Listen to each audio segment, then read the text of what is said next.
In today's video, I'm going to teach you how to download all files and folders from Google Drive, even when dealing with large files. Many of us use Google Drive for storing documents, and sometimes we need to transfer or download everything to another device. This can feel overwhelming, especially if you have a lot of files or if some of those files are quite large. But don't worry, I'm here to guide you through each step of this process in a way that's easy to understand. First, let's start by navigating to Google Drive. Open up your web browser and head over to drive.google.com.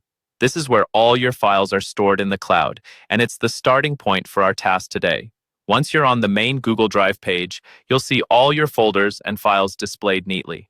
Now, if your goal is to download everything, you'll want to select all the files and folders. The quickest way to do this is by clicking on a single file or folder, then pressing Ctrl on your keyboard and A at the same time. This will select everything in your drive. After everything is selected, you'll need to compress these files into a downloadable format. A great way to do this is by clicking on the three dots in the top right corner of Google Drive. This icon opens up more options. Go ahead and click on it. From the drop-down menu, select Download.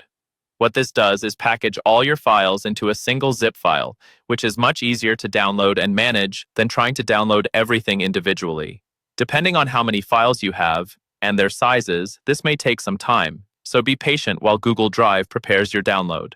Once the zip file is ready, it will automatically begin to download onto your computer. You'll see it typically appear at the bottom of your browser window or in your Downloads folder, depending on your settings. If your download doesn't start automatically or prompts an error, try clearing your browser's cache or use an incognito window.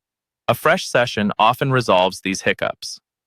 After the download is complete, locate the zip file in your Downloads folder or wherever your browser saves files. Double-click to open it, and then simply drag the files and folders to your preferred location on your computer. If you're dealing with large files, make sure you have enough storage space on your device. By following these steps, you have now successfully downloaded everything from your Google Drive. This approach is simple but effective, and it ensures you have a complete backup of your files on your local device. I hope you found this guide helpful. Thank you for watching, and don't forget to check back for more useful tutorials.